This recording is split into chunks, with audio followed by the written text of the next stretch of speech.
Welcome to CV Hustle, the podcast created to educate, inform, and inspire entrepreneurship here in our Coachella Valley.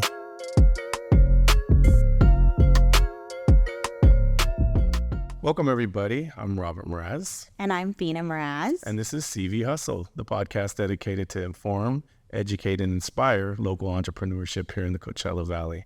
And today, we got nothing but great guests. Today, if you're into photography, digital marketing, this is the episode for you because today we've got Chris Miller from 1 Point Media. Thanks for joining us, Chris. Great to be here. Thanks, man. We're happy to have you.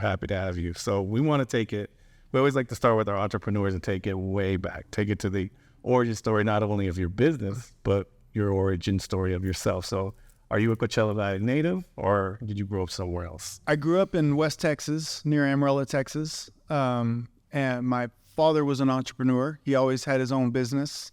What did he do?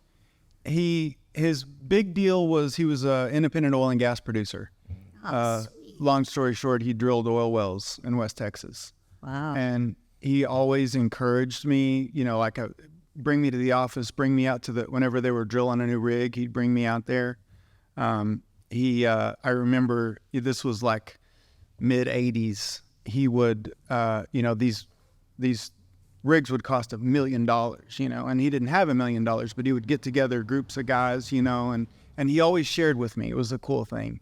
It's like, he'd tell me we'd go out to this rig and be like, this is $1.5 million to drill. And I put in 300 and, John down the street put in $500,000 and, he'd show me and describe to me how, if it's making 80 barrels a day, it's bringing in $3,000 a day. And then he would get that money and have to pay off, the percentages or whatever. Do some game right there. Yeah. So it was inspiring, to say the least. Yeah, I told you we got to talk to our kids more about money.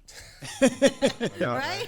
Give them the raw, hard facts. Kids were broke. Yeah. Sorry. Yeah. So you had entrepreneurship in your blood, basically, huh? That's some kind of. Yeah. He always encouraged me and inspired me to do that.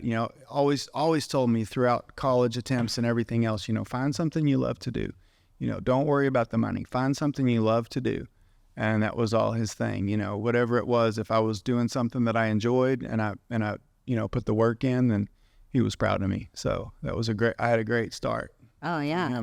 So you first you were in Texas, and then did you graduate high school there? Did you go to college there or what? I graduated high school in Texas, went to college at Texas Tech, and long story short, burned out on drugs and alcohol, when I was about 20, 21 years old. Oh. Yeah. And one of my dad's business partners was from Palm Desert and was a recovering alcoholic as well. And long story short, my dad was divorced and he married his daughter, right? Oh. So we had some roots out here. And when it came my turn to get in recovery, Papa Joe was my step-grandfather. He said, get him a one-way plane ticket to Palm Desert, and they did, and flew me out here. Papa Joe picked me up, dropped me off at the Betty Ford Center for a few months, and I've been here ever since. Wow, what a story. See, I told you we always learn. That's one way to get to the desert. Betty Ford. Wow. Drop ship. So how old were you at this point? You were just out of college, or? I was 26 by the time I finally came to and was ready to get clean and sober, and did it out here. And I never wanted to be here, actually. I always wanted to get back to Texas, but why? They told me. What was your thing about California? Just because some people either love Californians or they don't, right? Is that what your thing was, or what do you mean by that? I'm just Texas boy. Okay. Always have been. That's home to me, right? Okay.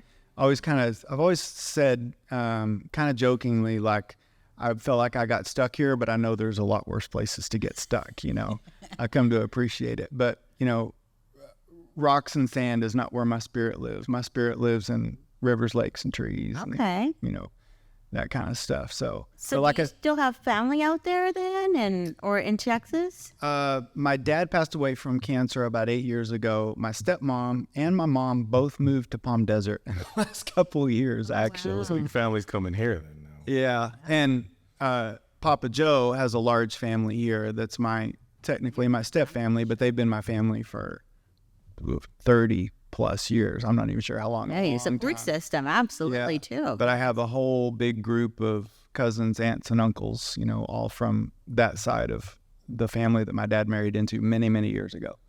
So after Betty Ford, and they do wonderful things for a lot of people, which thank God we need stuff like that out there. Then what happened? Did you end up going straight into photography, or were you still kind of like, how did that all come about? They told me at Betty Ford, don't go right back to Texas. You need to, you know, you're going to go back there and you're going to run into the old crowd and right into the old scene again. It's not healthy. Just stay here for a year and just stay clean and sober, you know.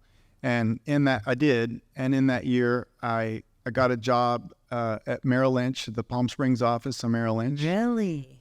Met Bridget there. She was my wife, Bridget. She was I think 19 years old, and I was 26 about. And I was a financial consultant trainee, and she was just working there as a part-time assistant while she was going to COD. And I had never finished college. You know, I burned out before I graduated Texas Tech. So while I was at Merrill Lynch, I ended up going through the training program. I was a financial advisor for Merrill Lynch for 2 or 3 years. You know, I've dabbled in that, and it's very interesting to me. And I think it's pretty cool. I mean, just to see what you can do with money and how you can make money work for you and help people. And we've had some great financial advisors. And anyway, so that was. So you're on the road to becoming a financial advisor then? Yeah, I was. I was, you know, got all my licenses, Series 7 and all that stuff, you know. You need licenses to sell like life insurance too, which is part of all of I got that also. Yeah. I have a large collection of hairnets and name tags. Very good. To quote, what was that? Hairnets and name tags. Wayne's World. Oh, yeah. Yeah, I can relate to that statement. Anyway, so I fell in love with Bridget at the Merrill Lynch office, but she was just going to COD. She was going on to real college. So one day, you know, she told me, I'm going to go to Cal State San Marcos. You know, she's finished COD and she was going to Cal State San Marcos. Yeah. And I said, I didn't know where that was or anything about it, but I said, hey, you know what? I need to finish college too. I'll come with you. Wow. No way. So you followed Yeah. her? So we both quit Merrill Lynch together, and I chased her down to Nev County, San Diego. And while we were there, we both graduated from Cal State San Marcos, got married at that time, rented a condo in Oceanside. I was going to say, that's one of the best places you can go to college, though. Yeah, it was awesome. Doesn't get more beautiful than that. So it was great. But then we'd been married a couple of years and graduated college. I had a job at an IT consulting firm in Vista, North County, San Diego. And I was starting to get into photography, and we both wanted to buy a house and start a family.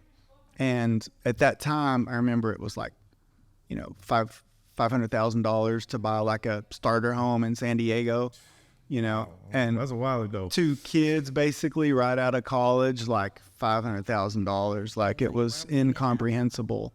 And Bridget has strong roots in Palm Springs, obviously born and raised in Palm Springs. And, you know, you said, you know what, we could go to the desert and buy a house, you know. So we came back to the desert, bought a house, and the rest is history. Now, you mentioned getting into photography. How did that come about? Was that something you did in school, or was that something that you had interest? Because you go from Merrill Lynch to photography. That's a big change in your profession, right? What I always thought that I was going to end up doing, and what my plan was IT. I always liked computers and tech stuff. Like that was what I thought my it was for a long time. Was computers and IT.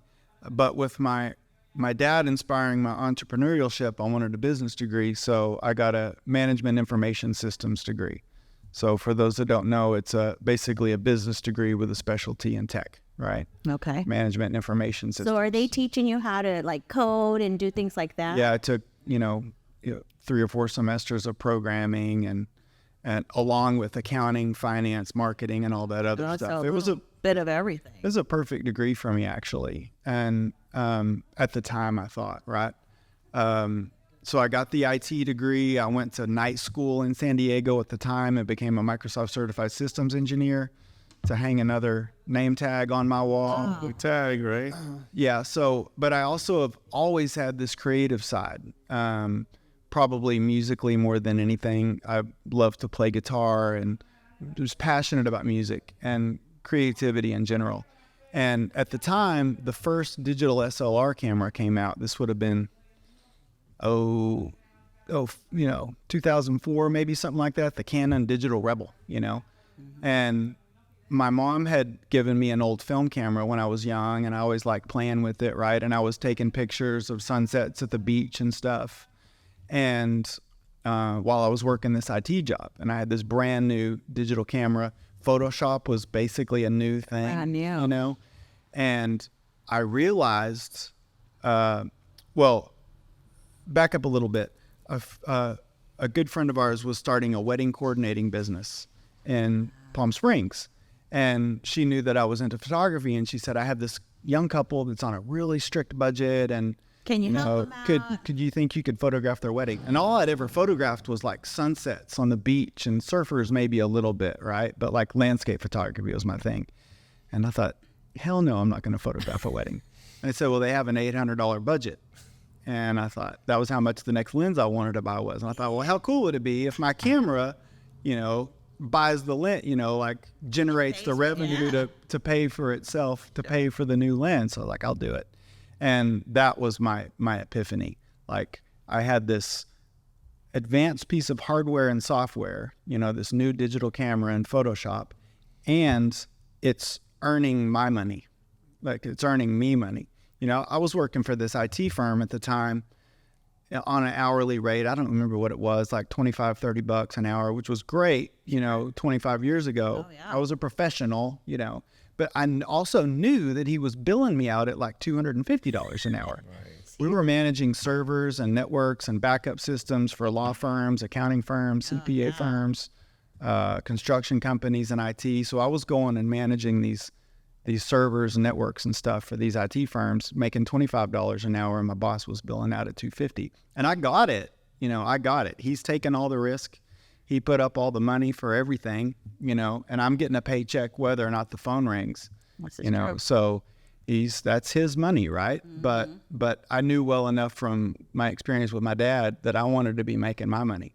So when I had this technology that I could also express myself with creatively and make my own money, that was it. That was your light bulb moment?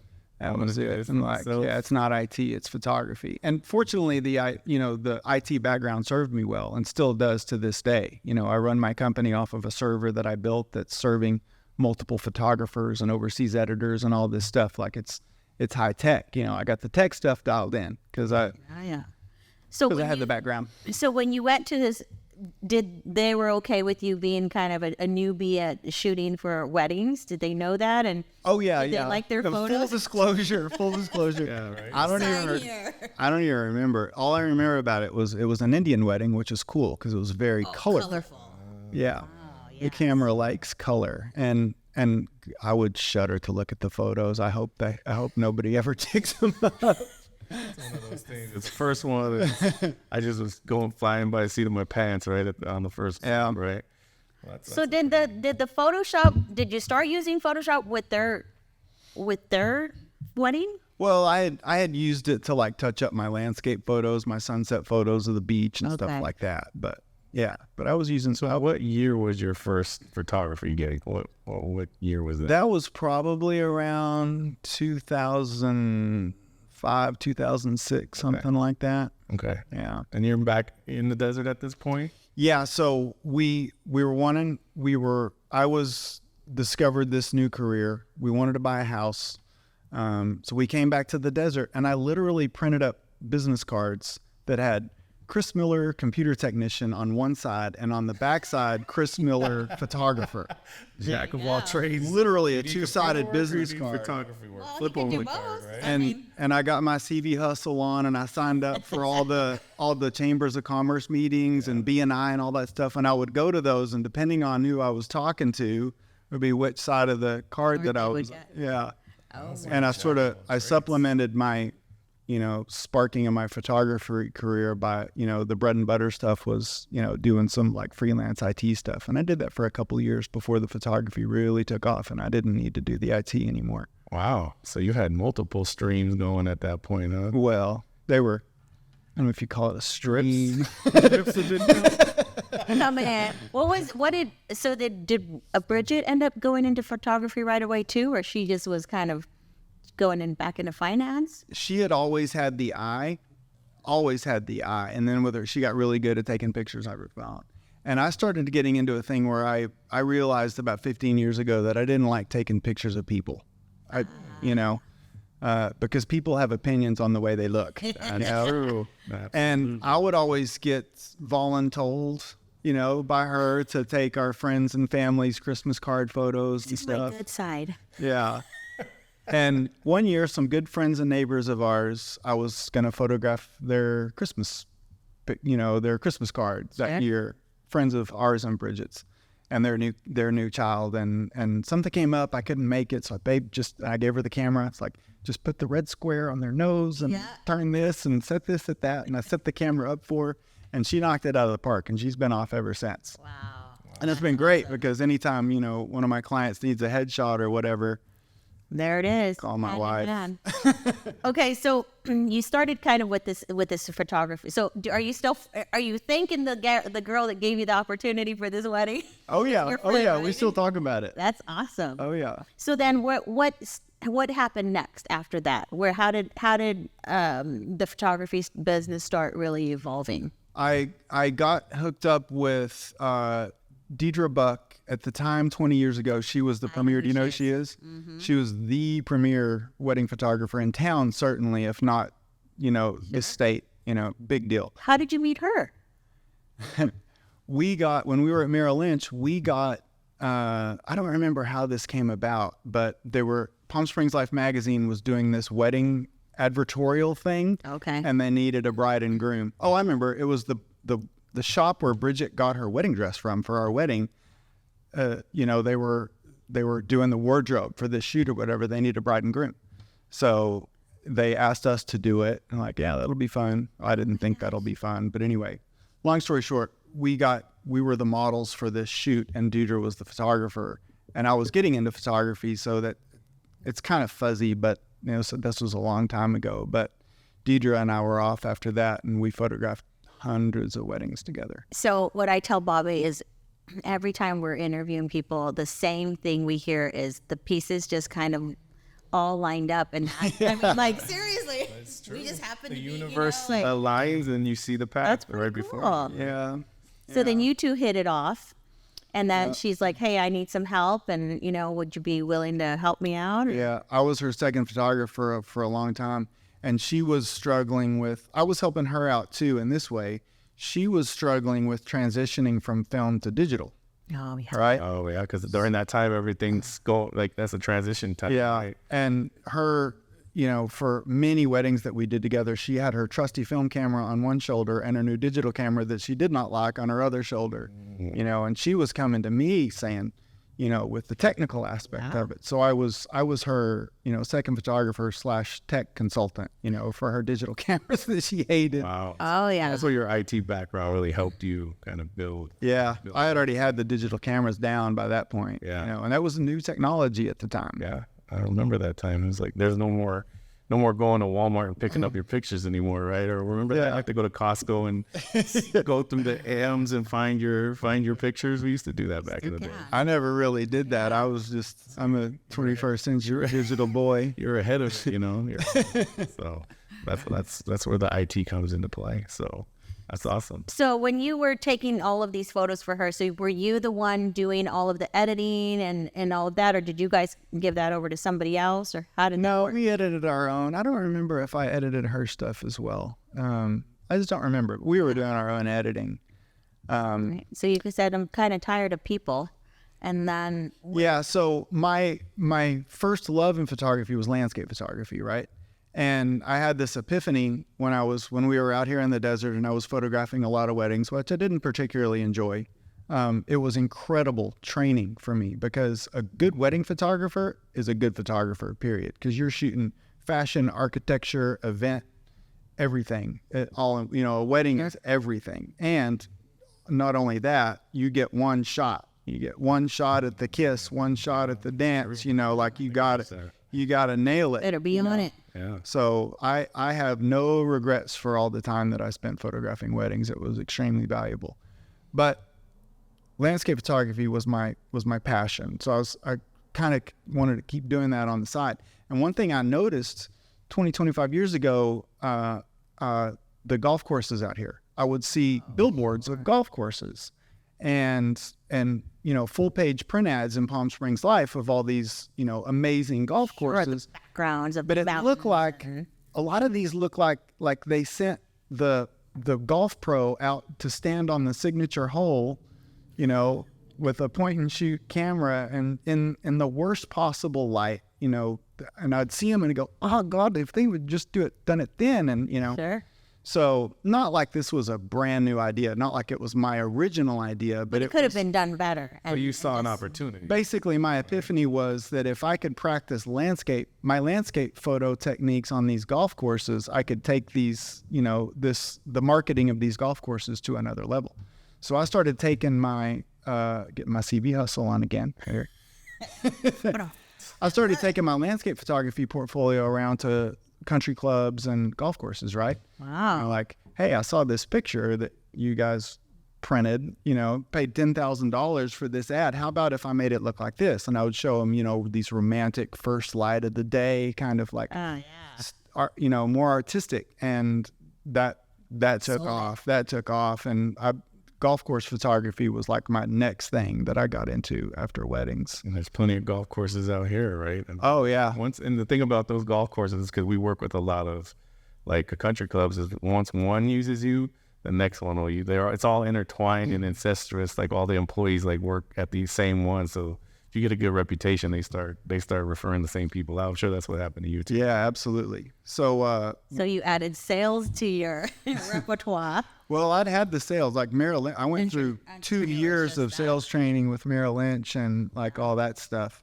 But anyway, so I was doing all this golf course work for these clubs, and eventually, I developed great relationships. And the general manager one day said, "Hey, we got a new chef. He's got some dishes. Can you photograph food? Can you photograph the dishes?" And I lied and I said that I could. Yeah. And I went home and started reading, how do I photograph food? That's the way I'll do it, I think. I've done that too.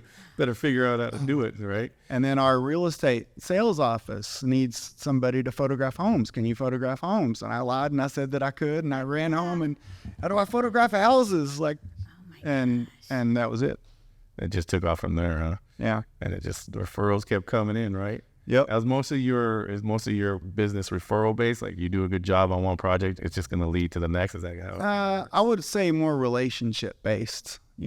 Our relationship with our clients is tight. Referral, maybe not so much, but more like social media was huge for me. Huge. Really? Is it because the real estate company that you're photographing for is putting it on their page and you guys are cross promoting, or? Yeah. Or, a few of the top real estate agents in the Valley 15 years ago started using me, and then all the up and coming agents, who they using. Oh, you do her photography, you do their photography. Oh, maybe you could do ours. So, I developed relationships that way, I would say. It's a big name game, huh? Just name drop and you'll get some jobs. Yeah. So we can't talk about your work though, without bringing up the Coachella Fest. Oh yeah. You were one of the pioneers on that festival, right? If I'm correct. Yeah. How many years did you photograph that festival? 15. Well, how did it come about though?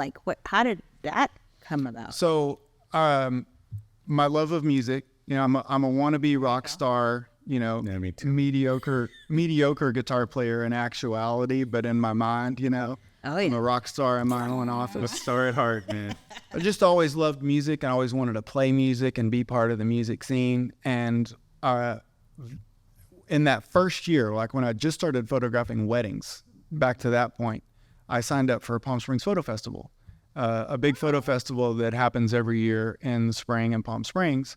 And one of the things they had was a portfolio review. And they had this long list of, editors for national magazines, for example, like a lot of those types of people. And you could sign up you could pick 5 if you took the portfolio review options. You got to pick 5 people on that list to have 30 minutes to sit down with them and show them your portfolio. Wow. Oh, what an opportunity. No kidding. That's like gold. And one of the guys on there was Henry Diltz, and I'd never heard of him. I didn't know who he was. But he photographed Crosby, Stills, and Nash's first album cover, Neil Young. He was Hendrix photographer, Grateful Dead. Like he was the photographer in like the 60s and 70s.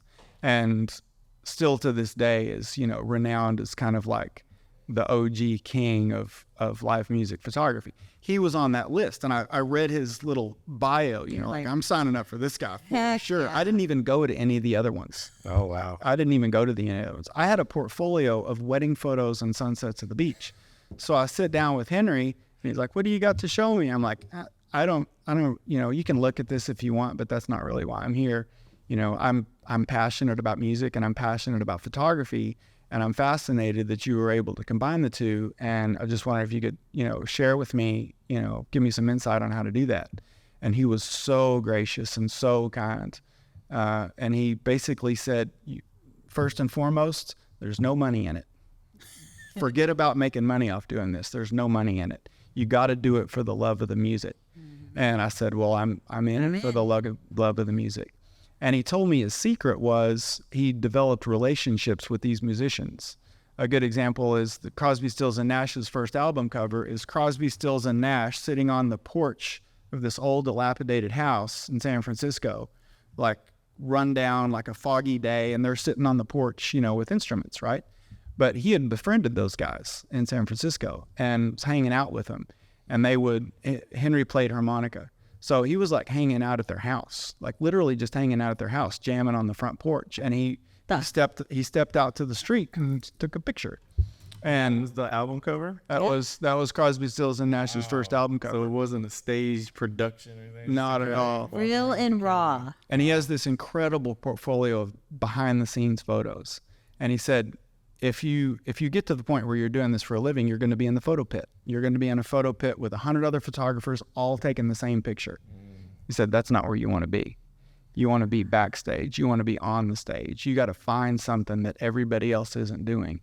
So I started developing relationships with local musicians and hanging out with them. And to this day, some of my absolute best friends in the Valley are, music scene pioneers here in town.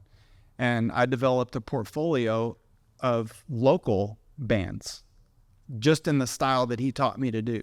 Hang out with them, go to rehearsals, get on stage, you know. So I developed friendships with these guys to where, you know, they would love for me to come on stage with them, you know. Yeah, they're like, hey, come on, you're part of the team. Yeah. So I was able to share that portfolio with a contact that I had at Golden Voice, and they said, all right, we'll give you a shot. You know, we'll give you, you know, a photo pass 1 year, you know, and the next year they hired me, and, you know, 15 years later, I was still there. Oh my gosh. 15 years. So you got the gig, right? So to speak. And so were you shooting way in advance before Coachella actually started? Because you were talking about relationships. So if it started on a Friday, were you there like, you know, Monday, Tuesday, Wednesday, we'll see, you know, taking photos of things setting up? Oh, yeah. We always did, pre-production photos and stuff. But the great thing about photographing Coachella for Golden Voice is exactly what Henry taught me, is I didn't have a press pass. I wasn't standing in the photo pit with the press photographers. I was on stage. I was backstage. You had an artist pass then, huh? In the back. Production. Yeah, production.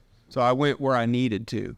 I was allowed to go where I needed to get the best shot, you know, and all the press photographers in the pit were, you know, looking at me on stage. You get up there, you know. Like, well, so then, walk me through how that would work. So you took how many, I don't even know how many pictures you would take in one weekend. The evolution of Coachella was one of, it's you can see it when you go if you've been going to the festival for 15 years. It used to be me and Bill Fold in the photo pit, like, you know, one of the founders, you know. I was there with just a few guys. It was literally just a few guys. As it was not a hugely known festival when it first started. It was just a festival out in the desert, weekend. They didn't have 2 weekends. Took a little while to get off. So what year did you start? Recall what year? 15 years ago. 08, 09, something So like that. it was still kind of evolving. Golden Boy still owned it at that point. Right? Yeah, and that's what key. that's what I was getting at. It was I always took the staff photo every year, and I remember the first one. It was like 15 people on the stage, and a few years ago it was hundreds of people. I had to have, I used to have to do it with a drone because there's so many people. Yeah, you had to do that, get way back. But Coachella evolved as it had to, I suppose. AEG bought it out, and it went from, go get them, Chris, have fun, can't wait to see your pictures next week, to, regimented schedules and shot lists and assignments and, That real corporate. So, Yeah. Okay, so I want to go back to Coachella. And so you would shoot probably thousands of pictures, I was assuming. Who is deciding what pictures they get, or were you just giving them everything and letting them decide? The first few years I was doing my own editing and I was sending them pictures when I could, basically, to the way it is now is there is the photo team, and each photographer on there has an assignment or a bunch of assignments, call time at 8:30 a.m. for a pre-production meeting, all the way to, the guys that have, the Sahara assignments are there till 2:30 in the morning, maybe. And the other thing is Golden Voice wisely adapted to controlling the media coming in and out of Coachella.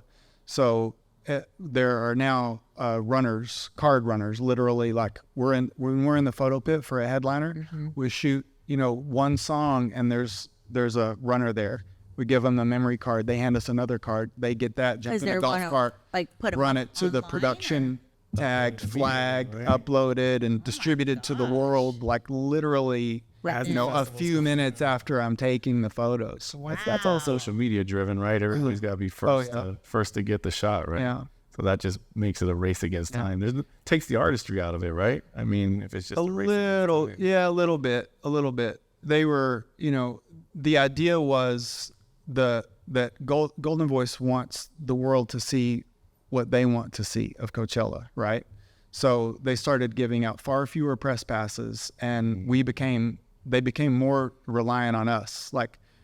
And I'm talking about the official photo team, and that team grew to, I don't know, probably 15 on the photo side and probably 10 or 15 on the video side. And they're doing the same thing with video, which is insane, right? All the live YouTube feeds that are going on, that's all done in-house, basically. I mean, there's obviously some contractors involved and things like that, but it's all in-house. If you see a press release with a photo of a headliner at Coachella, it was taken by somebody on our team, for sure.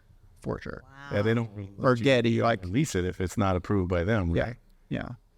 Getty's in there too. They, a really good relationship with Getty. But the short of that is it went from me and my buddies, in the photo pit, going, shooting whatever we wanted for fun, to working. And it's hard work. And are you literally like all day there? Usually 10:30 to 1:30 was my typical. Oh, wow. Yeah. Yeah, so that's a long day. It's a long day. And then waking up and doing that again, over and over and over. So. It's a long weekend. Well, you have some good stories. Well, in 15 years, you've had to see some. Oh yeah. You've had to see some pretty interesting things going on in Coachella. Yeah, that's an understatement. But backstage obviously isn't as glamorous as people think it is. Who did you meet that you probably were? I mean, did you get starstruck ever? No. Really? My favorite was probably meeting Robert Earl Keen at Stagecoach. Oh wow! Oh, so you do Stagecoach? Well, I guess that's all kind of interconnected. And a lot of their festivals. Yeah. Okay. Yeah, quite a few of their festivals. A final story to tie it in and wrap it up on the festival stuff is Desert Trip. So the photo team for Desert Trip was very small. I think there was 4 or 5 of us, maybe. Like very. We went to that, right? Yeah, we were there. very small. And so my producer manager guy is telling me all the things that are going on. He said, we have this photo exhibit that we're featuring a couple of prominent music photographers. One of them's name's Henry Diltz. And I said, oh my God, you're kidding. Henry Diltz. And he's like, he's here? Like, yeah, he's here. We built a whole photo gallery on the grounds, that you can walk through and meet him and stuff. And I told him the story about the photo festival, how he inspired me to start. And he's like, oh my God, that's incredible. You got to tell him. We got to get you over there to meet him. So anyway, long story short, I get to go meet Henry, and he didn't remember me, obviously. It was a long time ago. But did you take a picture with him? Oh, not only that. So I told him the story, and like, you inspired me. You told me to do this. I did it. And now here I am, like a lead photographer for the Super Bowl of music festivals. Like, there wasn't any greater honor I could have given him, but to tell him, you gave me advice 18 years ago. I listened, I did it, and I'm here because of you. I'm here because of you. And he was just like almost in tears, just give me this big hug. And him and Danny Clinch was one of the other guys in there, who's the Henry Diltz of the modern era. He's Pearl Jam's photographer, Foo Fighters photographer, he's the new Henry Diltz. Anyway, long story short, it was those two guys. And one of my best friends on the photo team, this other guy, Jesse, the opening night of Desert Trip was Neil Young. And the 4 photographers that got sent into the pit was me, my buddy Jesse, Henry Diltz, and Danny Clinch. Wow. Oh my God.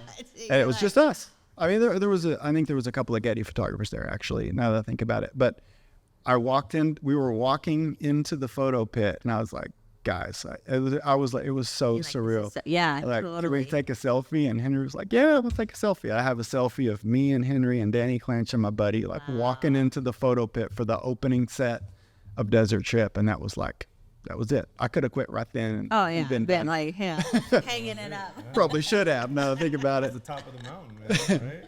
Everything after that, I kind of felt like Brett Favre in his Vikings years, like I should have retired with Green Bay. Should have retired. Tom Brady. I should have came back. Yeah. Tom Brady's last Patriot Super Bowl. Yeah. Should have walked away at that point. Gotta leave when you're on top, man. Gotta leave when you're on top. So we go from festivals to now One Point Media. How to take us through that journey and how you got to where you are today with One Point. So I told you guys I'd kind of discovered that I didn't like photographing people, and I was doing a lot of these weddings, events, concerts, and stuff. I was the house photographer at Agua Caliente at the show at Agua since the day it opened. For 6 years, probably. Great venue. Yeah, phenomenal. I've been the house photographer at Spotlight for years, So anyway, long story short, it was a lot of nights and weekends, event work, which doesn't pay well. Yeah. And my kids were starting to, go to school, right? My kids are school age now. So those nights and weekends became infinitely more valuable because those were the times I got to spend with them. Sure. So I was learning how to photograph real estate, and I was doing some real estate work from that connection at the one country club that I lied and said I knew how to photograph houses. And that was kind of starting to take off. So I was doing real estate photography. My wife and I would always go to Texas to visit family, right? And we always kind of I always fantasized about moving back to Texas, And she did too. Like, she got it when we were there, and a lot of times whenever we would go visit someplace like on the East Coast or Texas, she'd always say, do you think we could move here? And, just talking about it for fun. Yeah. And I always immediately was like, no, we couldn't, because my portfolio was golf courses and casinos, essentially. Like, that portfolio would translate well to Vegas, but I'm not going to move to Vegas. So as I started doing more real estate, we were at my mom's condo in Dallas. This was maybe 7 years ago. And, the fun question came up, do you think we should move here? And I realized that my portfolio was now, I had a lot of real estate in it. So I Googled, sitting in my mom's living room, I will never forget this. I Googled real estate photographers in Dallas because I wanted to see what the competition was like, right? Oh, yeah. Right? And what I saw was not, when you Google that, in this market or any small market, you're going to see, here's Joe's photography. Joe has a drone. here's Sue's real estate photography. Sue does video, but they're like freelancers that made a website on Wix. Right. When I Googled real estate photographers in Dallas, what I saw were real estate media companies. You go to the About Us page on these companies in Dallas, and it's here's the founder, CEO, president, or whatever. Below him is the photo team. Here's the editing team. Here's the customer service people, right?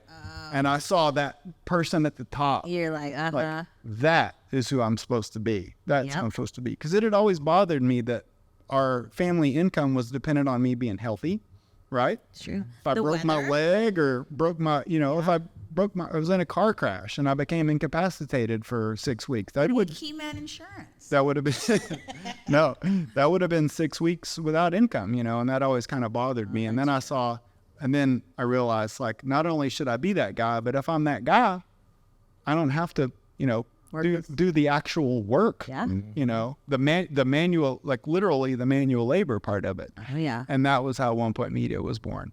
I'm going to make that. I'm going to be that guy. I don't want to be, I don't want to be Joe's, Chris's photography. How did you come up with the name? My business partner, Blake, came up with it. I taught him the 1 point composition. If you're familiar with it, the 1 point composition is basically straight on, for lack of a better word. So if you look at a 1 point composition definition in an art book, the Last Supper is the epitome of a 1 point composition. It's straight onto the table. Jesus is in the middle, and versus the typical standard real estate photo, you stand in the corner as far back as you can. Get the whole span. Yeah. So 1 Point Media is a nod to the fact that we look for more artistic angles. And it's hard as hell to come up with a website name that isn't taken yet. So. Oh, yeah. Yeah, CV Hustle's like, let's see if that's available. Okay, that's available. Take it. The website game's got to be tough on that. So you're in Dallas.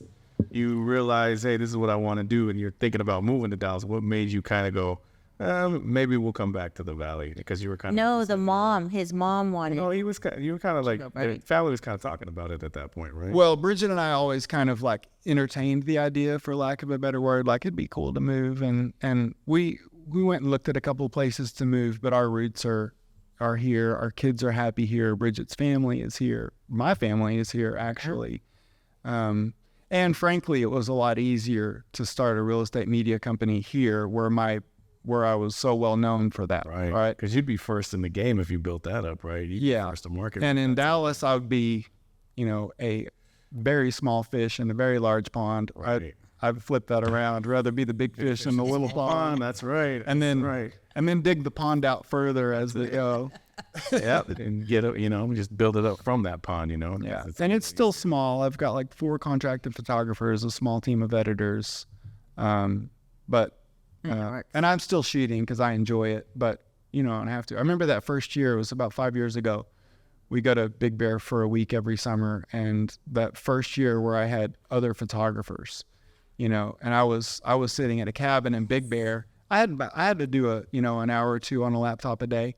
But I was sitting there running a business that had a revenue stream while I was sitting on a dock by the lake. Passive income, man. I mean, it's not passive totally because you're on the laptop, but you're still not working and the money's coming in, and that's where you want to get if you're trying to grow your business.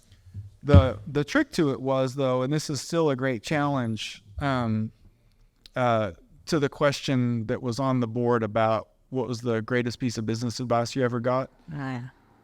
One of my professors in business school told a story one time. He said, if you're driving through a small town on a road trip, especially with kids, and y'all are hungry, it's lunchtime, and you see Local Joe's Burger on one side of the street and you see McDonald's on the other side of the street, you know that Local Joe's has a better burger. Because that's why McDonald's... But 3 out of 4 times you go to McDonald's. Why is that? Because you know what you're going to get. You know what you're going to get.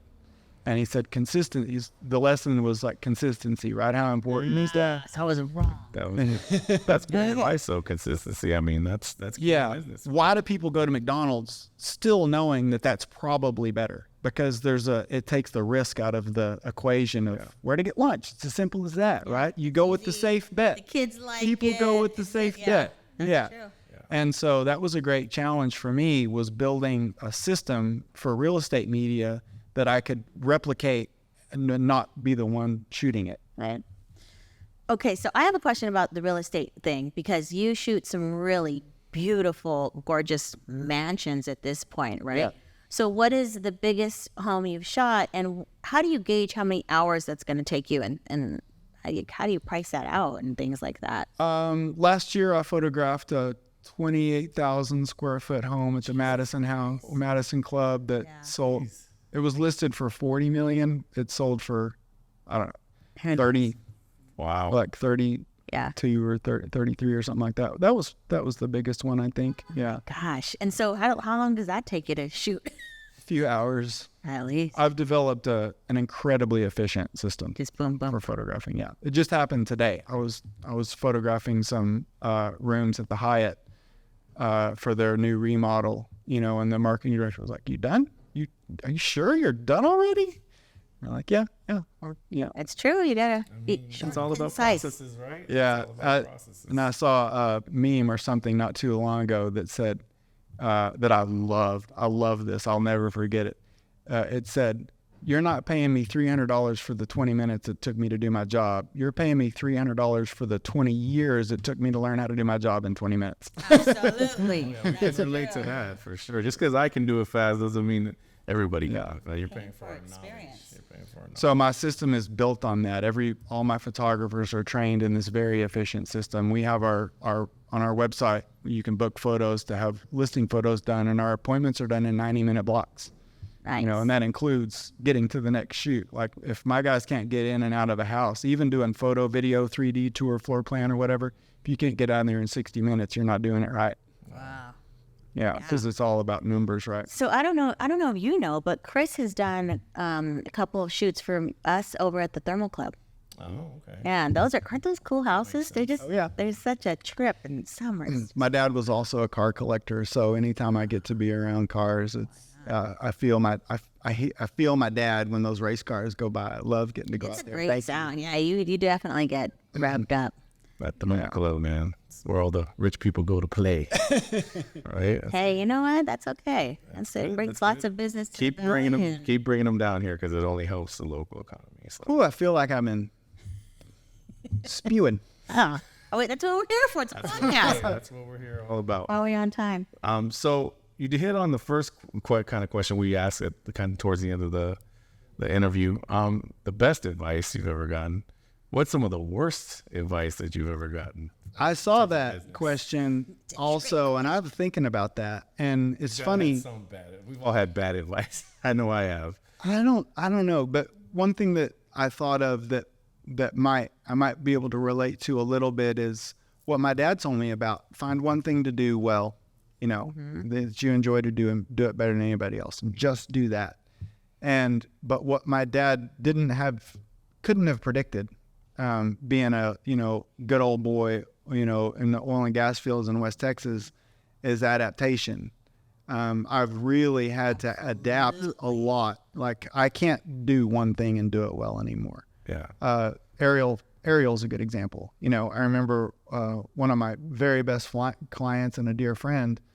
That was maybe 7 or 8 years ago. She said, "We got to have the drone. We got to have the drone."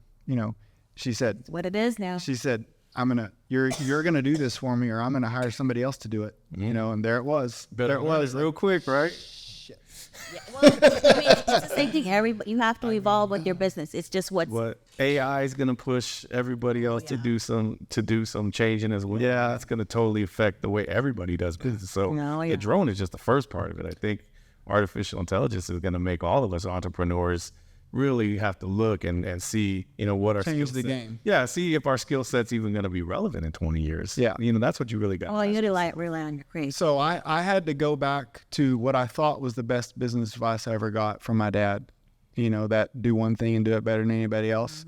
It wasn't video. It wasn't aerial, it wasn't 3D, or any of that stuff. It was photography. Like, and I fought it for a long time. Like, no, I don't do that. I do one thing and I do it better than anybody else, And I had to hire out a drone a couple times, or refer somebody or whatever.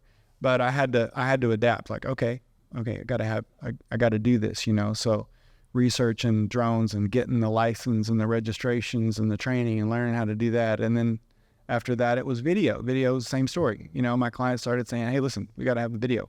You're going to do this for us, or we're going to hire somebody to do it. Shoot, I got to learn how to film video. That was a whole nother world, right? Whole nother world, Whole different setup and everything, right? It's just yeah. But sometimes that makes us better, right? And that's also, so it's a good thing that they push you. Yeah, and it's the cool thing about it for me was, like, in those two examples, aerial work and video stuff, I never really wanted to get into those because I didn't see those as being creative. Like, how creative can you be pointing a camera at the ground, Yeah. Or, with photography, we do these things with lighting and angles and composition blending and all this cool stuff. And with video, you just get what the camera's pointed at. I couldn't do any of my tricks, And I had a great video mentor, Brady Spear, Spearhead Media out of San Diego.